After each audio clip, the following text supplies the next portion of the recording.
Good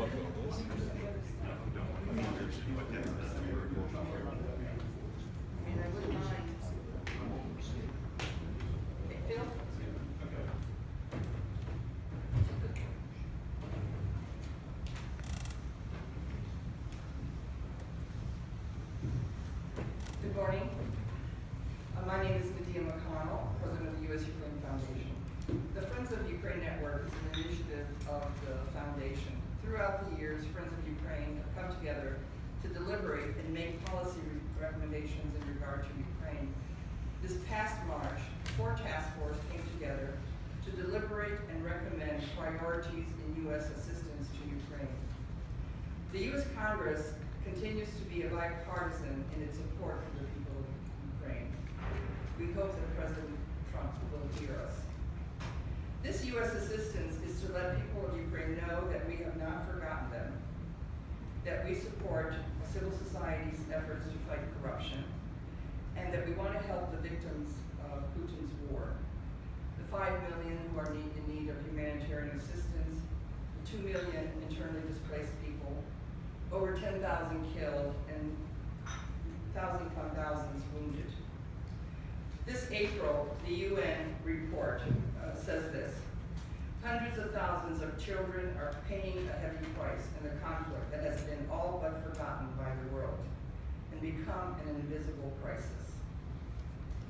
We hope that we can help change that.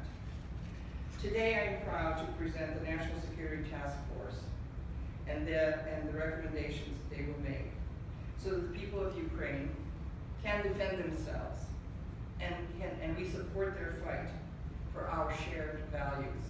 And it is now my pleasure to turn over this press conference to Ambassador John Herbst of the Atlantic Council, former ambassador to Ukraine and chair of our National Security Task Force.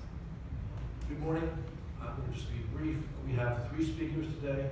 First, General Phil Breedlove, former head of staff here at UCOM. Then we'll have Colonel Phil Carter, the Potomac Foundation. Then we will have Ambassador Senator Grishbaum, former Deputy Secretary General of NATO. Phil, please. First of all, I'll be brief because I think we want to get to your questions and see what you all want to talk about. And that's really most important. My first message is thank you for coming. As you've heard, this remains an important subject, and it remains dear to many of us of what the future and how we move forward as respect to Ukraine and their ability to defend themselves is. It's an important subject, and if you were to listen to our press today and watch what's going on, you don't see this very much on the front page. But clearly, if you've been in Ukraine, and I have been there multiple times since my retirement, you realize that the line of contact is still hot. People like to describe it as calm or whatever. It is anything but. Casualties are taken every day there. Precious life, blood, and treasure are being spent there every day. Effort that could be much more wisely invested in the future of Ukraine if we could find an end to this process. And frankly, the stalemate and the warm conflict along that LOC doesn't serve Ukraine's future. It detracts from Ukraine's future. So thank you all for being here. There are some experts who sit at the front table who will talk to you about some of the specifics of the threat. The threat is growing rather than diminishing. And that is something that we need to take into account. They will also be able to talk to you a little better about the political situation. We all remember that the Maidan demanded reform. And unless we can get past this conflict at the line of conflict, we are not going to be able to address those reforms that the people demanded in the Maidan. And so we want to move towards a resolution. I'm happy to have been a part of this task force because what you see in front of you for recommendations, I think, are well-founded. And I have a lot of confidence in those recommendations. But a couple of things to make note of before we go there. These recommendations some will try to cast them as offensive capabilities. I think as you look at them, you will see that these are capabilities that will allow the Ukrainian army and the Ukrainian people of Ukraine to defend themselves, not to be offenders. And so we need to be very careful to present clearly and correctly that dynamic. Secondarily, I want to say that I have a lot of confidence in these recommendations. And why? I am no longer the SACUR, and I am no longer the UConn commander, so I can't speak for the current leadership. I have great faith and confidence in General Scaparrotti. He's a good friend and a great thinker and a great leader. But what I can speak to is the time that I was the SACUR and the European Command commander. And during that time, we created a joint commission that sat down in a very detailed way to work with the Ukrainian leadership, the Ukrainian army, and those in the industry that were doing this work. And through a series of prolonged engagements, not casual, not occasional, but prolonged, direct, deliberate engagement, our teams from UCOM and the leaders of the Ukraine defense complex came to a set of recommendations which are almost exactly what you see in front of you. So the work that this independent group has done here very closely mirror the recommendations that I, as the UCOM commander, handed forward to my leadership in the past. And so I find great confidence in what you see in front of you and the level of effort that have come to make these recommendations. So I'm happy to be a part of signing on to recommending these now again as a discussion starter in this great city about how we can move forward to help the people of Ukraine. So with those very general remarks, I would just like to thank you one more time for being here. I look forward to your questions. I have a lot of confidence in what you will see before you today.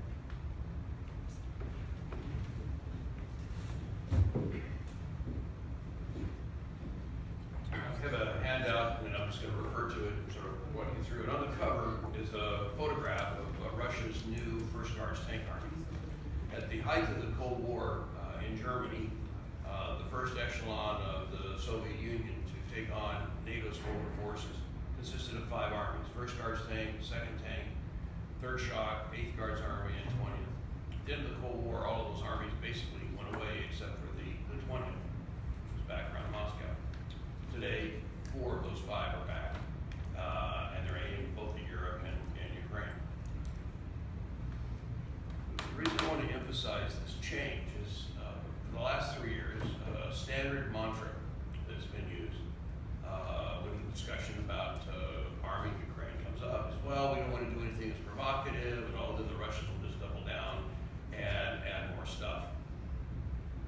So we basically training, non-lethal equipment, but we haven't seen any arms, and moreover, we and our allies have forbid anybody else who deals with us to give Ukraine any lethal aid. A lot of pressure on them. Unfortunately, the Russians doubled down anyway. So they've now added these armies, and as General Relov said, the violence continues. This shows the level of violence. By the way, every item on there, we can identify the date and location and level of conflict. So there's nothing here that's spurious or to somebody else's numbers. So they moved the 20th Army from Moscow down to Greenwich, opposite Kharkiv. They are doing training for city fighting and heavily oriented to taking the center of Ukraine. They reinvented the First Guards Tank Army, which right now sits between Moscow and Smolensk, but some of its units go all the way down to the edge of the Ukrainian border. It's within a day's march of going into Ukraine. The Russians have announced that they're doing a very large exercise. During the Cold War, their standard exercise for an offensive sweeping across Europe was called Zapad in Russian West. In 1999, under Vladimir Putin, they brought back the Zapad exercises, held them in 2009, 2013. Now they're having another one announced for September 2017. In 2013, it was a lower level exercise. They use about 200 rail cars to move their stuff into Belarus. The amount of rail cars they've ordered for this fall is 4,000. That's enough to move 2 tank armies into Belarus and up to the Polish border. But whether they're going to actually do that or not, let's wait and be seen. So those 3 armies all can be applied to Ukraine. As you'll see in the next chart, that then leaves that Ukraine is heavily outnumbered. And if you look at the potential axes of events, 1st Guards Tank Army, the 20th, oh, and by the way, I didn't mention 8th Guards Army in the south, plus the 49th Army, which also covers the Black Sea area. The 8th Guards Army have been doing large exercises. It's responsible for 3 corps. The 1st and 2nd corps that are in the Donbass. First corps is the Donetsk Corps, the second is the Luhansk Corps. Despite them being populated, 3/4 of the manpower is separatist. All of the officers are Russian. And there's the new 22nd Corps in Crimea. They just had a whole series of exercises where they practiced both naval infantry and air assault invasion of Ukraine. Lastly, I'd like to emphasize that, by the way, I should recognize that General Clark, former SAC here, inspired or helped me on this report, and he apologized for not being able to be here. He's out of the country. When General Clark and I first arrived in Ukraine in March 2014, people told us the Ukrainian army would only be able to hold out for about 48 hours, and then they would quit. Well, they've now been at it for over 1,000 days. They are bleeding every day. It's an enormous financial drain having that manpower at the front at a time the country's trying to reform its economy. They have lots of units, lots of battles, but they're stronger than they've ever been. They could actually build, and they want to build, 30 brigades. The problem is they've lost so much equipment. They don't have modern equipment, and that's why, to a great extent, the initiatives that we propose would help their better units get better capability, particularly anti-tank capability, and their equipment could go to the reserve units. Thank you very much.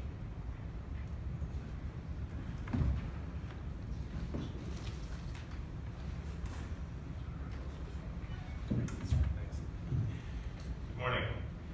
I'm very pleased to be able to participate at this press conference together with my colleagues, past and present, John Herbst and Phil Breedlove. And I was also honored to participate in the task force that produced this very important set of recommendations. And congratulations to Nadia and to FOUN and the U.S. Ukraine Foundation for launching this initiative. And kudos also to Phil Carver, who, together with General Wes Clark, has spent a lot of time at risk to life and limb on the front lines with the courageous Ukrainian forces who have fought Russia effectively to a draw in eastern Ukraine. And the involvement of so many experienced people gives real credibility to the recommendations in the report. But let me try to put this report in political context. The Ukraine crisis may have been overshadowed of late by the many other problems that we have with Russia, the hacking of US and European elections, the tensions in the skies over Syria, reports of Russian support for the Taliban and for Kim Jong-un, and continued provocative military activities against NATO. But Ukraine, I would argue, remains the most critical issue in strategic terms for the United States and for transatlantic security. Ukraine is where Russia has tried to demolish the international rules-based order with its illegal annexation of Crimea 3.5 years ago, and with its continuing undeclared war in eastern Ukraine.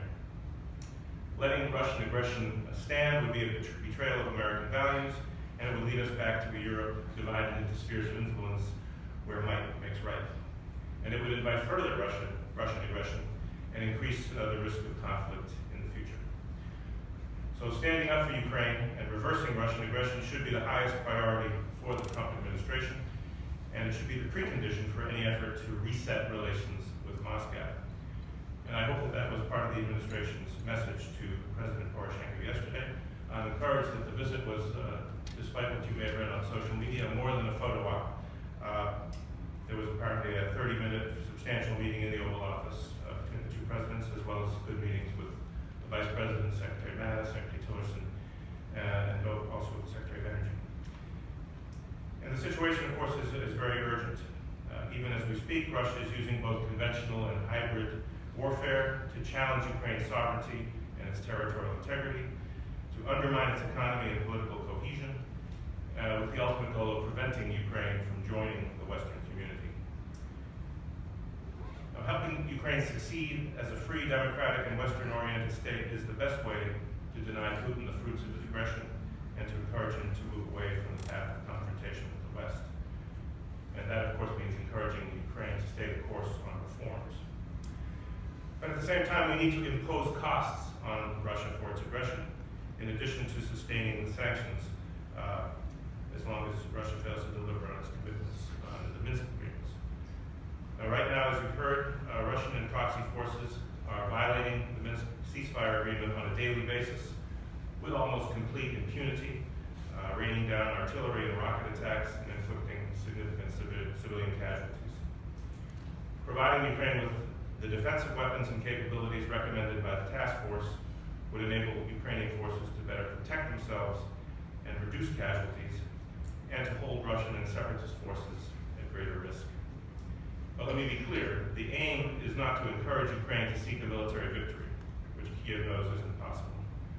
Rather, the purpose of providing defensive weapons is to help Ukraine deter the Russians from carrying out further attacks and to increase the pressure on Russia to negotiate seriously on implementing the Minsk agreements.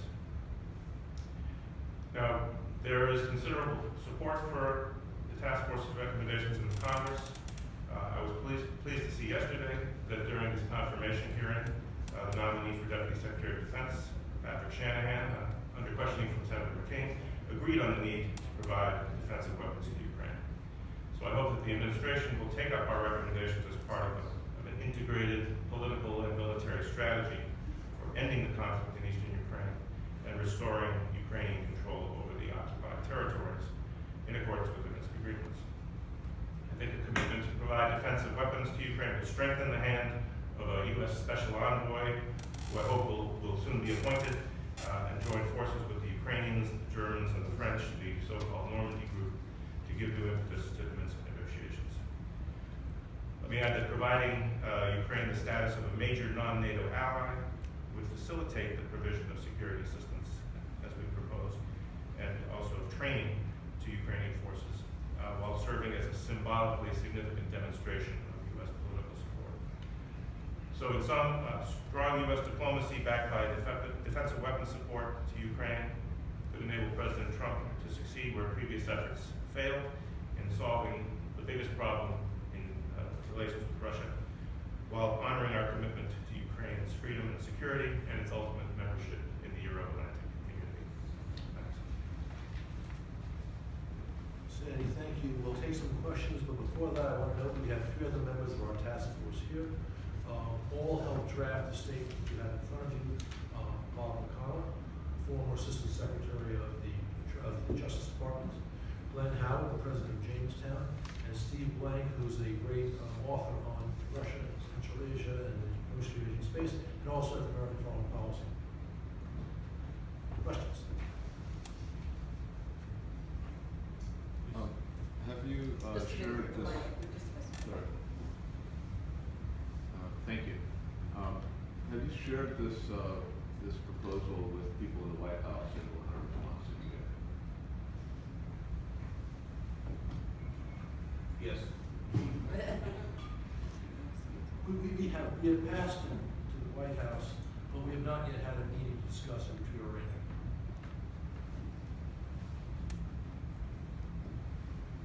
You may remember that my report on lessons learned from the Russia-Ukraine conflict was in 2015 was commissioned by Lieutenant General H.R. McMaster.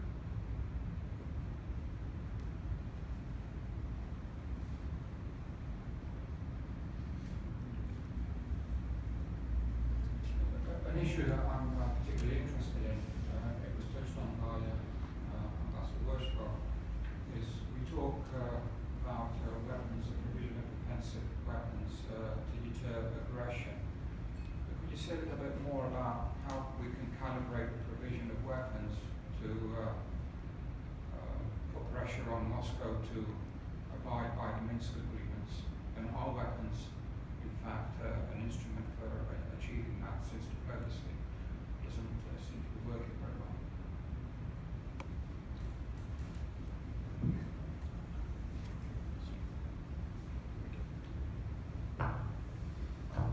I'll go first, but defer to my colleagues. I think if you look at the recommendations in the task force, they're robust, but I think they have been carefully calibrated to focus on enabling the Ukrainians to better protect their own forces and reduce the very significant casualties that they've been suffering, as has the civilian population.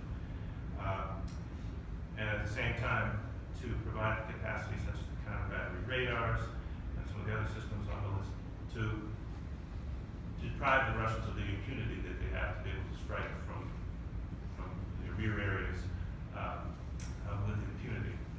So also some of the things relate to this safety of their forces, such as more secure communications, more intelligence sharing, UAV, so that they have more ability to compete with the very high-tech capabilities that the Russians have been introducing. The Russians are using this conflict as sort of a laboratory for all their latest kit, and the Ukrainians have been very impressive at adapting, but they haven't been given as much technical support as they could.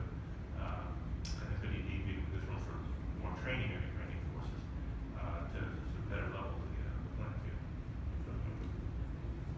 So at great danger, I'll sort of wander into a political answer, which is not my forte, as you know.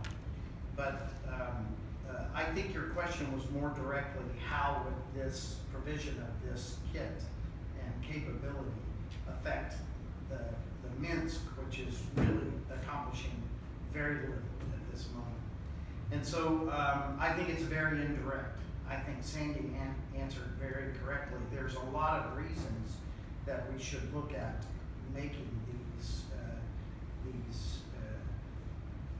offering these capabilities that are more military, tactical, and operational effect.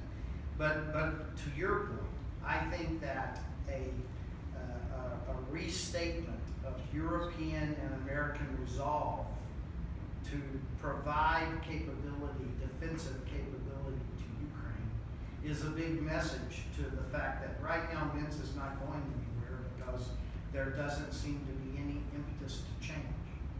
But a statement by the West that we are going to make these provisions would, I think, at least force those who are making these decisions about Minsk to reevaluate what the commitment of the West is to Ukraine, and therefore hopefully re-energize a conversation that Minsk either needs to change or begin to work. That's dangerous. A very good political answer. Since the general went political, I'll go military. Talking, remembering December 2014, some Ukrainian commanders were visiting Washington, and as the night went on, we were talking and sort of brainstorming. They were very frustrated because they wanted an anti-tank weapon. The reason is that their anti-tank guided missiles have a single warhead, and all the tanks, all Russian tanks in the Donbass have what's called reactive armor. So when that single warhead hits, the reactive armor explodes and doesn't penetrate the tank. What you need is what's called a tandem warhead. So two warheads. The first one sets off reactive armor, the second one goes through. They do not have that technology. They're close to getting it down, but the production volume is still very slow. So there was talk about getting Javelin. And Javelin is probably one of the most talked about items of equipment that had been proposed in the last several years. So they were very frustrated. And I said, well, maybe what you ought to do is just take some big boxes and stencil Javelin on them and drive them around your sector. And they thought that was a good idea. And that's, again, as I said, it was late at night and probably been too much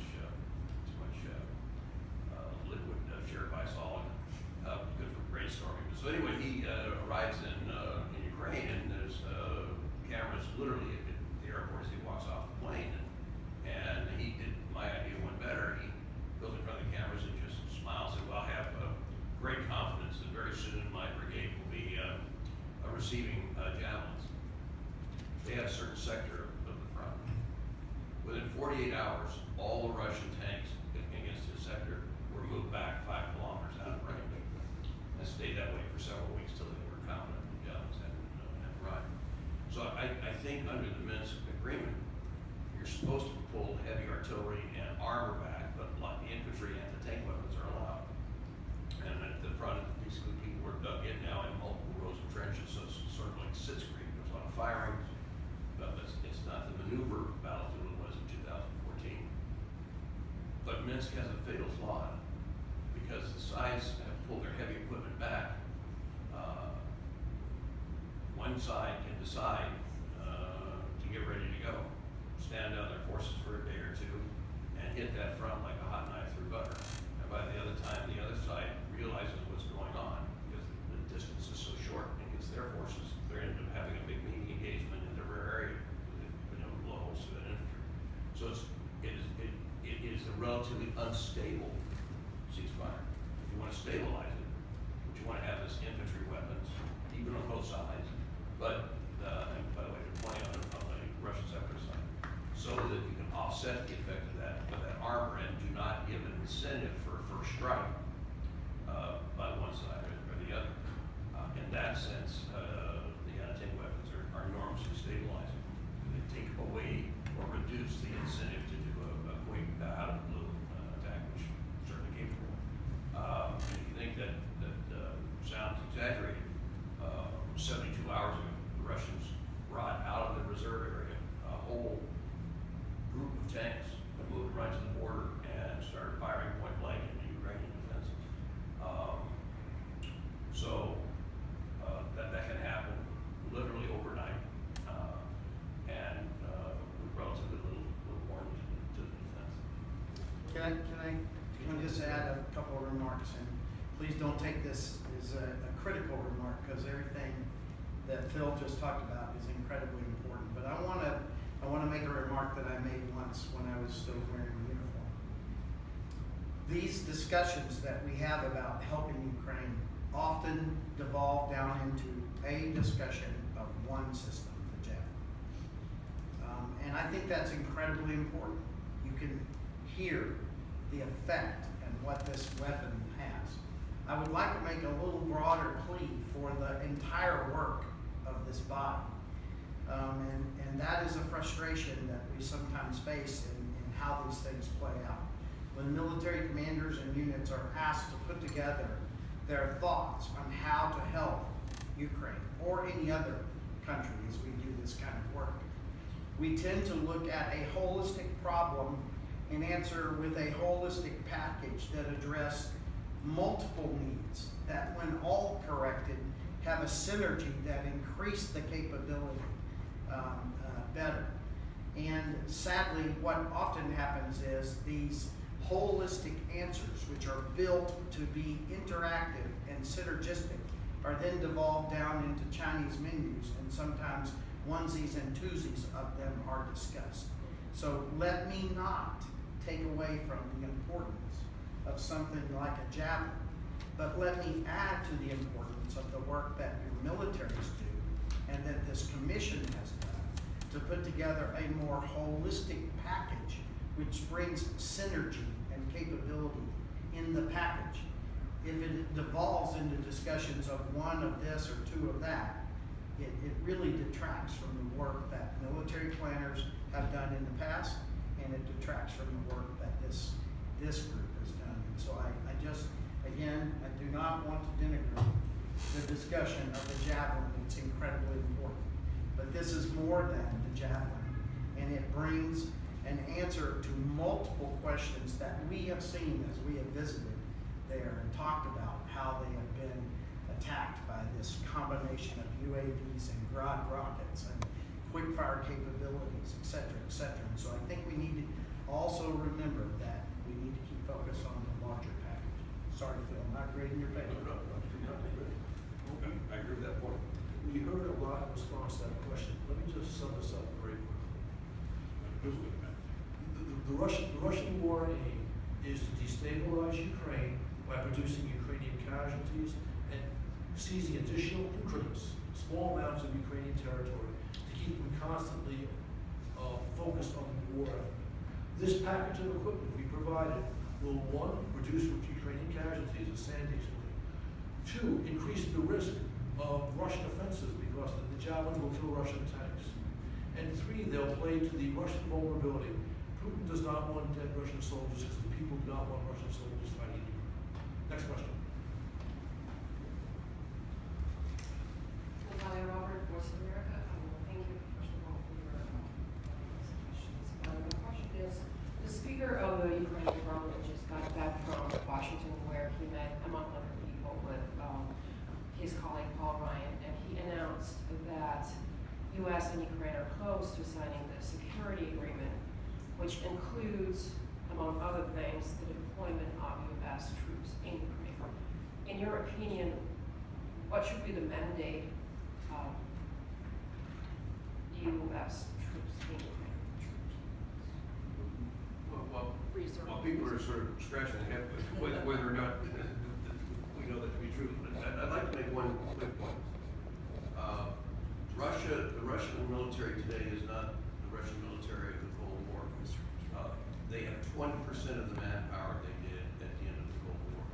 They happen to be massing a large quantity of that opposite Ukraine, and would also, of course, could be used against Poland or the Baltic. It can't be used against the Baltic or Poland and Ukraine at the same time. So it's interesting. Every Ukrainian soldier who's well armed is one less American soldier that has to be defending NATO. And it's an interesting way to think about it. I'll let others talk about that. So I can't answer or talk to what you brought up because you caught me flat-footed. I got to go do some research here and find what was said, etc.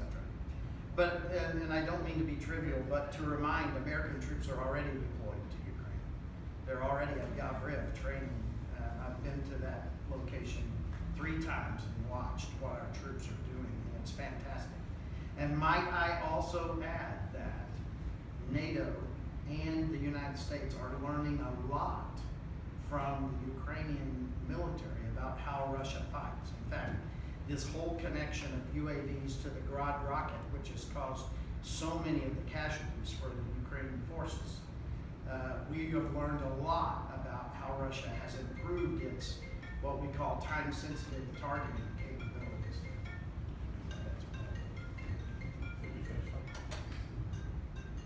It's Ruby calling you. Like Phil, I want to get more information. My understanding is that the agreement Mr. Karubi was talking about is a general security of military information agreement or something like that, GSOMIA, which involves safeguards regarding cooperation in military research and development. And I think it has some influence over weapons acquisition in terms of ensuring on transfer to third parties, things like that. It's not about deployment of forces on Ukrainian soil.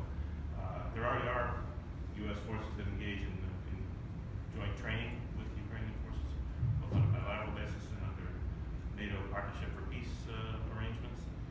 So, and I think we emphasize training as an important dimension of security systems package for Ukraine. And let me just pile on to some previous answers about the rationale for what we recommend. I think ultimately the aim is to change the Russians' calculus. We're not really recommending any particular brands of hardware, but I think the package with the elements we proposed would, as we've said before, impose higher costs on the Russians if they continue their aggressive behavior, while enabling Ukrainian forces to reduce their casualties and withstand further offensives. So the message to the Russians should be that time is not on their side. On the one hand, Ukraine is consolidating itself as a democratic state on the basis of reforms and very robust civil society that exists in Ukraine. And at the same time, with Western help, and U.S. help in particular, Ukrainian armed forces are more able to withstand imposed costs on the Russian forces if they continue their aggressive behaviors. The bottom line is the Russians should see this as a good reason to get more serious about negotiations under the Minsk process. This change of heart may not happen overnight, but I think that combined with the continued decline in living standards of the Russian population, low oil prices, over time the Russians may see the de-escalating, getting their forces and equipment out of the Donbass, and restoring Ukrainian sovereignty over the occupied territories as towards those agreements. Obviously, outside factors, the Russian election cycle, all these things may affect the timing, but I think this is an essential prerequisite to changing the Russian calculus, which is the ultimate purpose of this proposal. Any other questions? So when I talk to, when I've asked European diplomats about this issue, especially the French and the Germans, you often hear them say that more weapons are not needed in this conflict. That that's the opposite direction. And I'm wondering what you all are hearing from from the Europeans and the Western Europeans especially about this approach. I consult regularly with in Brussels and Berlin, and the official position of Chancellor Merkel is that she and her government are opposed to providing weapons to Ukraine. But if the United States were to do that, that would not get in the way of German-American cooperation in dealing with the crisis. So if I've ever saw an amber light, that's one. I think it also depends on who you talk to. If you talk to the military, they will give you a different opinion than in countries that, like Germany, France specifically, than their political leaders. And there are a number of other countries that are anxious to send aid, which we have stopped and actively discouraged from this. One last comment. Sanctions are often described as a alternative to arming Ukraine or helping Ukraine. And sanctions cause harm to Russia. But unless Russia reacts to that harm, and so far they have not, and in fact they double down. They add literally 3 armies to the front. There's more tanks in this one army than there is in all the Baltics, Poland, Germany, and France in active units, in just one of these 3 armies. And the Western response is nothing. So while sanctions hurt the Russians, and hopefully at some point they will find it unbearable and become paper trained in the international house, it doesn't help Ukraine. Just inflicting pain on Russia does not necessarily stop the pain that Ukraine is receiving or feels threatened and may receive from that force. And I think that needs to be remembered, that sanctions and a stronger Ukrainian defense are not either or, but essentially a synergistic package. I would just jump in and say I would agree that the opinion of our allies, I think, varies. Some allies are providing training on the ground to Ukrainian forces even now, Canada, for example, I think Lithuania as well. And I think many countries would follow the U.S. lead if we were to broaden our support to Ukraine. And I think also those who are in the lead on diplomacy, the Germans and the French, recognize that the longer the Russians continue to stonewall implementation of Minsk, the weaker the case for depriving the Ukrainians of the ability to defend themselves. They may not agree with everything in our package, but I think they recognize that at the end of the day, Ukraine has the right to defend itself if diplomacy is going nowhere. May I just, certainly not a military person, but I think that position would be defensible if the Russians were not increasing their weaponry